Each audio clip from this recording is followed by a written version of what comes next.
Welcome to First. I'm Mark Eichman along with Nichelle Polston and Shirley Min. New faces and some old ones too take their place inside Delaware government. We'll look at what's at stake for the first state. Chip Flowers makes one final statement before he left the treasurer's office. Then he answered our questions. You'll hear his candid comments later in the broadcast. And Jamie Wyeth gets set for an honor not many living artists receive. We share that story with Delaware Today magazine. First, your public media news magazine starts now.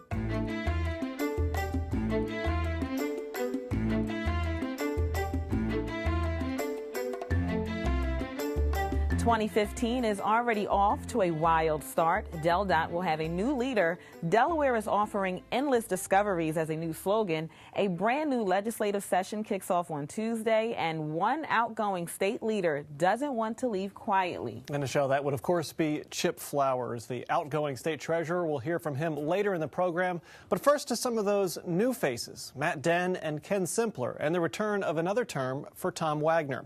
They outlined their plans for 2015. And we make that story our first look.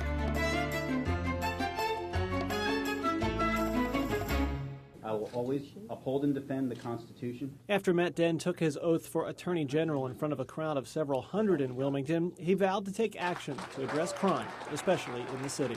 This is not going to be a long speech, because when it comes to this problem of violent crime in our state, there's already been a lot of talk.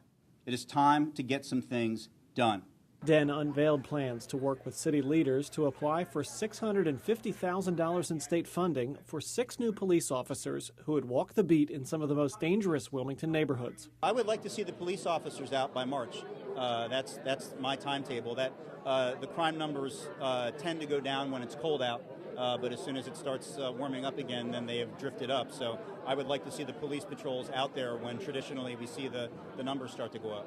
I, Tom Wagner, do proudly swear. In Dover, Republican Tom Wagner was also sworn into another term in office, his 7th full term as state auditor. We want to focus a little bit more on performance-based auditing, which is really looking at the efficiency of how an organization operates, looking, more cost savings or delivering those services in a more effective and efficient manner. Ken Simpler, the first non-incumbent Republican elected to statewide office since 1994, took the reins of the state treasurer's office. There's going to be probably a good this month and next month and maybe even a little longer where just getting your arms around the day-to-day operations of what we do, the nuts and bolts of how we affect the people's business here in the Treasury is really my main goal, and it's not any more ambitious than that for the next 60 to 90 days.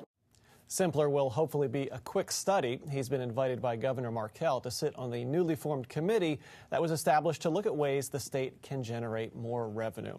As we mentioned in our lead, the General Assembly returns on Tuesday. Nichelle is here along with Shanna O'Malley, who covers Dover for the pages of newsworks.org/Delaware. Shanna, what are the priorities for Leg Hall this year? I talked to Senator Patricia Blevins, and she really thinks that the budget's going to take center stage again this year. The budget writers are already predicting another tight fiscal year. Recently, a committee was established to study some of the state's revenue generators, and they're really optimistic that something positive will come out of that study. My hope is that that task force will really lay out for us where the weaknesses are in our budget, in our revenues, and what the potential fixes might be. So I would hope they will just lay things out for us and give us something to work with. During the election, House Republicans picked up 2 additional seats. Do we expect that to make a big impact on the way the House is run? I talked to House Speaker Pete Schwarzkopf about that, and he actually said that he's really looking forward to getting more bipartisan support on legislation this year. I think it's going to be better because I think it makes me more cognizant of the fact that we need to include them, and I think it sends a message to them that they need to be part of the team to make things happen in the state. And Nichelle, Wilmington obviously will be part of the conversation in Dover as always this year.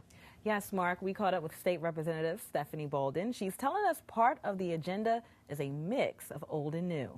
Legislation going forward, I'm looking at the aspects of education.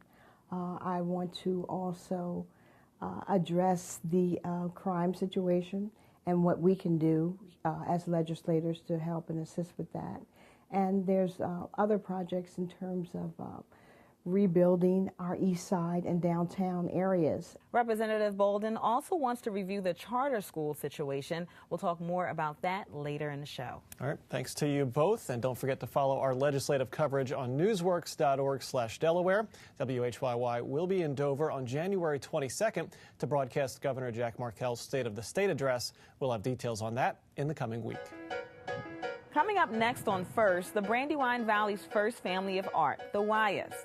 We look at the Jamie Wyeth retrospective and Delaware as a small wonder no more. We'll check out the new tourism commercial set to air. And it will lead you to be inspired. A retrospective of artist Jamie Wyeth's work just wrapped up the first of a four-leg tour. The exhibition debuted at the Museum of Fine Arts in Boston and is headed next to the Brandywine River Museum of Art in what will be a homecoming for the artist. Together with content partner Delaware Today magazine, we give you an idea of what you can expect to see.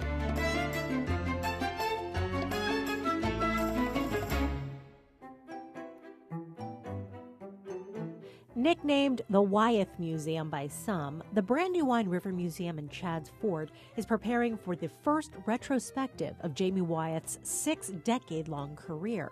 Usually that sort of body of work doesn't come to fruition until sometimes after the artist has passed away. So it's a wonderful thing for the artist as a living artist to be a part of, and a big deal for us because here at Brandywine we've always been great champions and supporters of the Wyeth family. The 110-piece exhibition will include portraits, some childhood drawings, as well as never-before-seen or rarely-before-seen works by Jamie, now 68 years old. You're going to see drawings of 3-, 4-, and 5-year-old Jamie Wyeth showing his interest in the same subjects his family was painting, the pirates and the musketeers and things like that. You'll see very early work when he's a teenager, which will just stun you. For example, Jamie's portrait called Lester, which illustrates the true-to-life quality of his paintwork and his mastery of anatomy.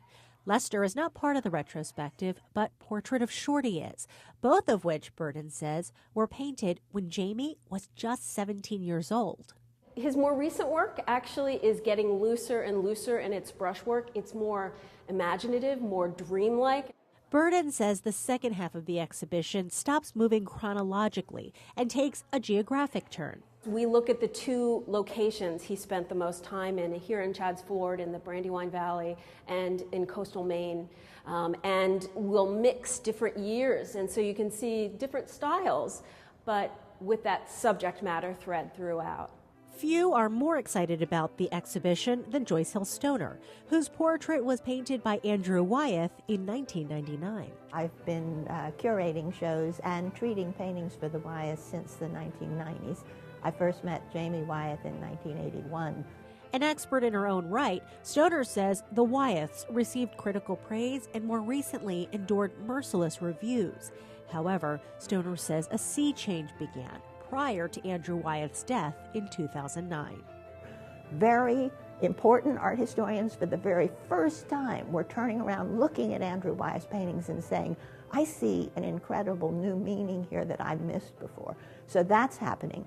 It used to be sort of the rotten apple doesn't fall far from the rotten tree. Now the tree is much, much respected, and I think it's going to now follow that Jamie gets a lot more critical attention.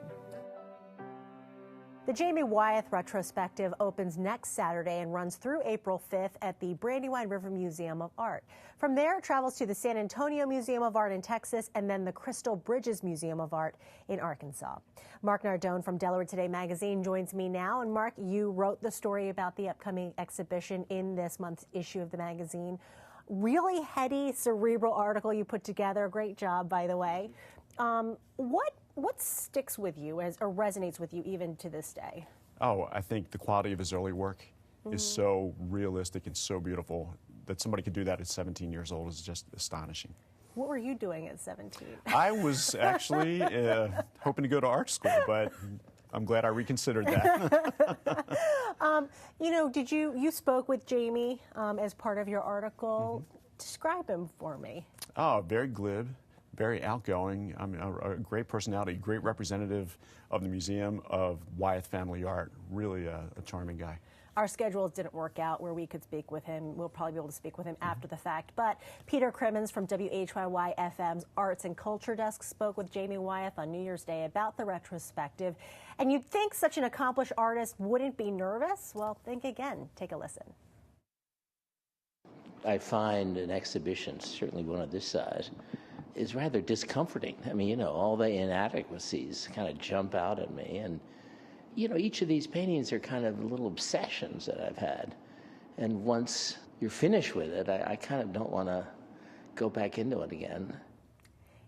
Were you surprised by what he said? I mean, inadequacies? What inadequacies? Well, I think any creative person understands that. I mean, you want to be good. You work your hardest to make sure that you're good.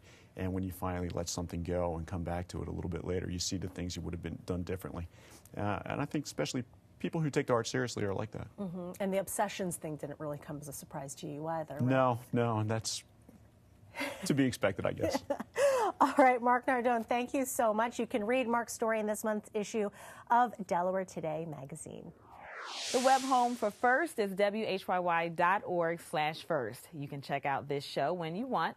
Past shows are there as well. If you are a Comcast subscriber, then go on demand to the WHYY PBS tab and look for First.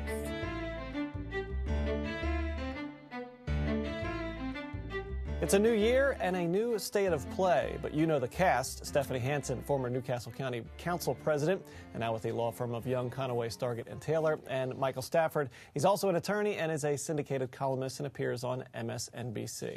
Okay, so last year we did some predictions. Let's see how we did. Stephanie, here's your clip. It's topical, and I think it will get addressed, is campaign finance reform. We have now the new Veazey report that's just recently come out from the former Chief Justice Veazey with some suggestions, and it's coming at a time when the General Assembly has just put into place the election reform task force. All right, so the campaign finance, is this still an issue? Why didn't it get more traction this year? Well, we got something from it. I mean, it turns out that what the Veazey report was asking for was a little bit too much of a high reach. They were asking for a ban on corporate contributions entirely and the creation of the Inspector General's office. Well, the governor's office said no. Right. But they did like the idea of a whistleblower protection and then the ability for the election commissioner's office to actually have more of the ability to an enforcement capacity, working with the AG's office. Now, lest we think that was merely, you know, token or was too easy to get through.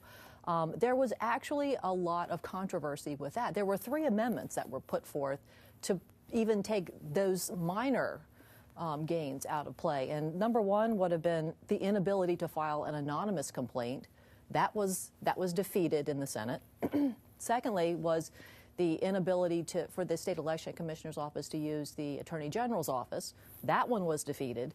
And finally, the sponsor came up with a third thing. Well, if we've got to live with this horrible bill, at least we can have it not take effect until 2017, and that one was defeated. So we were able to get, and all that came from the very lonely Republican senator down in the state Senate, Colin Benini. So the lesson of 2014 is it's really hard to change campaign finance law. It is exceedingly difficult to change anything having to do with the election process, and in particular campaign finance. All right, we'll give you sort of half credit for your prediction on that one then. Michael, your prediction for 2014 is up. Let's see how you did. Rising inequality, constricting opportunity, declining social mobility, and I think the local Delaware piece to that this year is going to be the effort to raise the minimum wage from $7.25 to $8.25. Delaware historically, I mean, we raised the minimum wage back in 2006, a couple of years before the federal government did. There's been a lot of discussion at the national level about raising the federal minimum wage maybe all the way up to $10 an hour, which is frankly where it would have been had the federal minimum wage kept pace with inflation. All right, so we didn't get to $10, 10 cents an hour, but there is an increase in the minimum wage for Delaware we saw last year. So again, partial credit for you, I guess. Correct. Full credit. Come on. All right. Full credit. $8.25, I believe, as of June 2015, which is a big step forward. Sure. And look, I mean, these issues are going to continue to, I think, really drive drive the discussion. I mean, generating an economy that works for most people. That's the agenda for the foreseeable future, not just in Delaware. All right, well, we'll mark the time code now, starting now. What's going to be the predictions for the big issues we'll look back and talk about a year from now? Steph, we'll start with you. Because gas prices are so low now, it may jumpstart the whole discussion again about the gas tax and being able to fund infrastructure. So that might be helpful. And secondly, another item that was at least on DENREC's agenda, that it's spring, it's going to rain, it's going to flood. So we might again be talking about perhaps some sort of increased funding for stormwater management and flooding. Mike? I would agree with Stephanie on the gas tax. It becomes much more feasible now, given the way gas prices are trending. I mean, I think this year is going to be the year that education becomes a very prominent issue down in Dover. I think we're going to see a lot of action in the legislature on education issues. I think it's going to be really the focal point of this coming session, quite honestly, or one of the focal points. And I think we're going to continue to see attempts to sort of level out the economic playing field and try to generate, a Delaware that's not just attractive to the investors of Bloom Energy, but to the people who are working, the working men and women of the state. And finally, we saw a new state slogan come out: "Endless discoveries, like it, hate it." No? Why do we need to change it again? We're not that big a state. How many of these do we need? I guess it's just the whole idea of refreshing it all the time. No, I think we should have just kept it the way that it was. Yeah, I'm not sure which consultant dreamed that one up or what the process was to generate it, but endless discoveries, I'm not so sure. It's not what I think of when I think of Delaware. So two no's there. There's so much more we could have talking about, but we'll get into that in the coming weeks. Stay tuned, as they say. Thank you to Stephanie Hansen and Michael Stafford. Up next, one of those undiscussed topics, Chip Flowers sits down with Shirley. I'm glad that the auditor found a very serious Chip Flowers read from a prepared statement on his last day as state treasurer to set the record straight, his words. He didn't take any questions, but later in the day, Chip sat down with me for a final interview. My first question: why rehash all of the drama with his former deputy, Erica Benner, including Alaskagate and her harassment charges against him? The dust had settled, so why not let sleeping dogs lie?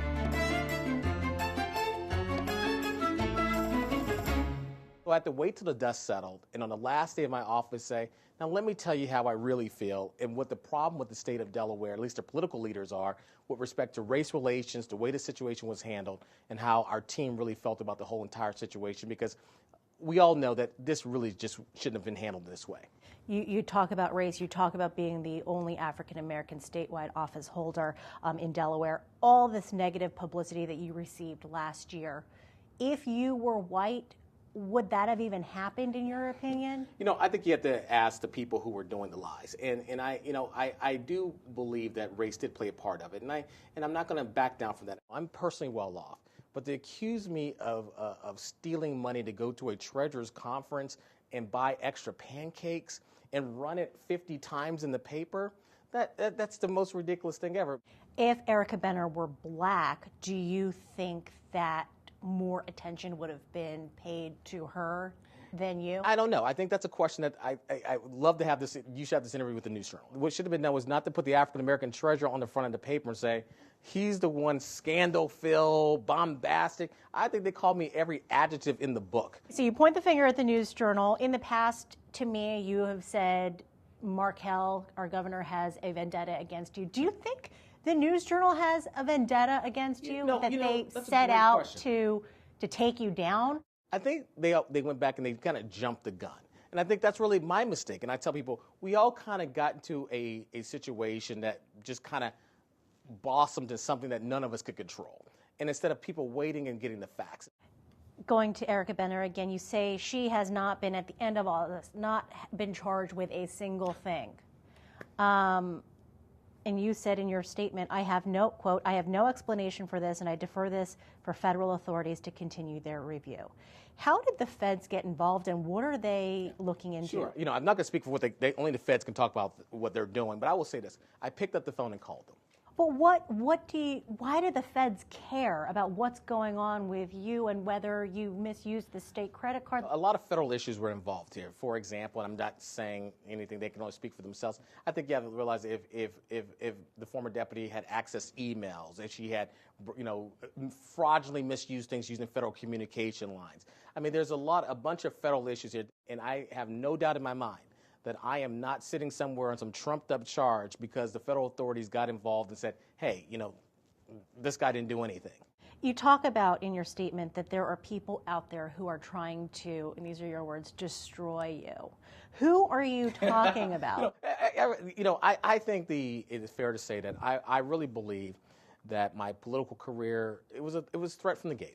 I was never accepted in the inner circle of the current administration, and that's okay. But I think what happened was, there's individuals within the administration, rightly or wrongly, that the Markell administration. that use this opportunity as a way to basically say, okay, there's a problem with our treasurer. When you kind of take a step back and listen to yourself, do you think you might come off as a little paranoid? You talk about the FBI, you talk about people in the higher ups in the administration. The boogeyman, right? It's funny. The best way to get somebody, I've learned this lesson in the state of Delaware, the best way to really get someone, you isolate them. That's how you get someone. You isolate them. You put everybody out there, make them think that they're crazy. Do you feel like it's a good thing that Simpler is a Republican? He's sort of breaking up this one-party rule in Delaware? Oh, yes. I do think that Ken's being a Republican, Tom Wagner-Daughter being a Republican, I do think that's a positive thing for the state. That doesn't mean that if it was all good Democrats, it wouldn't be good. But I think right now with the current environment, everybody leaking, setting everybody up, oh, you can't be governor, so I got to get rid of you. I mean, if you're going to act like an idiot, yeah, we need balance of power. You've said your life in public service is not over. So what offices are you thinking of pursuing in Massachusetts? I'm going to get there and learn the issues first. I mean, I want to take my time. If there's an office that comes up that I think I'm worthy of running for, I will. But, I have nothing specific in mind. Whenever it is that you decide to run for office, are you prepared for all of this to be rehashed and to come up again? Because it will come up again. I assure you, though, I assure you I don't think it's going to be in the Boston Globe every Sunday. I assure you that the interest level, I think, is going to be a lot less. But am I ready for it? Yes. At the end of the interview, Flowers said, "This is not the last we've heard of Chip Flowers. We'll just have to wait and see." A more detailed account of Chip Flowers' last interview in Delaware can be found on newsworks.org/Delaware. We have something brand new that we're adding to our Delaware news here at WHYY. We have added an education beat. Avi Wolfman-Aaron is here. You'll see him here on First, but you'll read a lot of his work at newsworks.org/Delaware. Welcome, Avi. Thanks, Michelle. Thanks for having me. So tell me, what can we look forward to in 2015? It seems like it's pretty busy. It'll be a busy time in education. I posed that very question to State Senator Brian Townsend. He serves on the State Senate's Education Committee, and the first thing he said to me, 2 words, Common Core. I think there are several. I think implementation of Common Core, how that's going in Delaware classrooms, is an important issue. That immediately translates to the Smarter Balance Assessment, which is now the formal assessment that Delaware has adopted. Are we ready for that? How is that going to be implemented? Will it be implemented successfully? Will the data that comes out of that be valid? Now, Common Core is not new here in Delaware, but this is the first time the state's going to be testing students on these new, tougher standards. Townsend also told me to look out for teacher compensation. He wants to change the incentive structure so that good teachers stay in the classroom instead of taking more lucrative positions as administrators. And the last thing he really wants to look out for are these priority schools. You might have heard about them at the end of last year. There's 6 low-performing schools in Wilmington. The state wants to turn them around with a big infusion of cash, but they also want to make structural changes. That includes new principals, having teachers reapply for their jobs, and there's been a lot of pushback on that. Okay. Well, the legislative session is fast approaching. There are some names we should look out for, such as Earl Jakes, and you met with him recently. Tell me, he's on an education committee. Yeah, so he's the new head of the House's Education Committee. He replaces Darrell Scott, who's not in the legislature anymore. This is a really big position in education to be the chair of this committee. And I asked him, what are your priorities now that you're the head? And he told me that his big thing is taking the 4 school districts that now operate in chunks of Wilmington and consolidating that down into 2 school districts. I would like to get this done. That would be I'd be so ecstatic I couldn't tell you about it, because I would know that those children in the city of Wilmington finally, for the first time in years, and I'm saying years, will get a quality education, neighborhood schools. It would be good for their community. It would be good for a lot of social issues that are going on in Wilmington. Now, as it stands right now, a lot of Wilmington teens have to attend high school outside the city of Wilmington. That has to do with a desegregation order that goes back decades. Jakes wants to change that, and this is really part of a broader effort, I think, on his part to renew focus on neighborhood schools with local control. Interesting. We hope another great part of your work here is that we're expanding the definition of education. We're calling it the Learning Desk. Explain that to our viewers. Well, our idea is that education coverage is not just K through 12 and higher ed. It's the learning we do throughout our lives. We learn on our jobs, we learn new technologies, and we want to cover all that. In the months ahead, you'll see stories about that, and we hope to really broaden people's idea of what education is. Okay. Well, thanks so much. Avi Wolfman-Arent is the newest member of the Delaware team here at WHYY. Be sure to follow Avi on Twitter and read his work at newsworks.org/Delaware.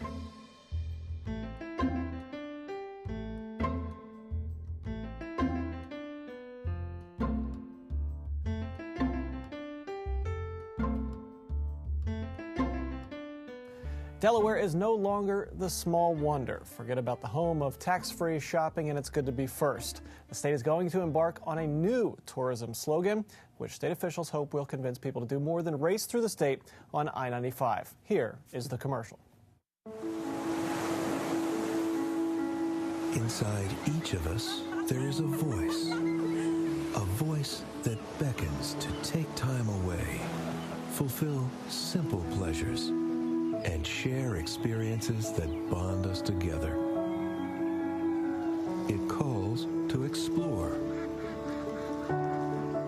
run free, and savor those quiet moments when the world falls away. Listen, and it will lead you to be inspired.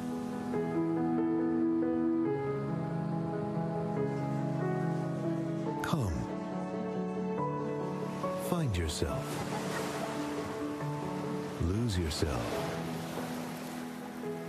Begin your journey at visitdelaware.com.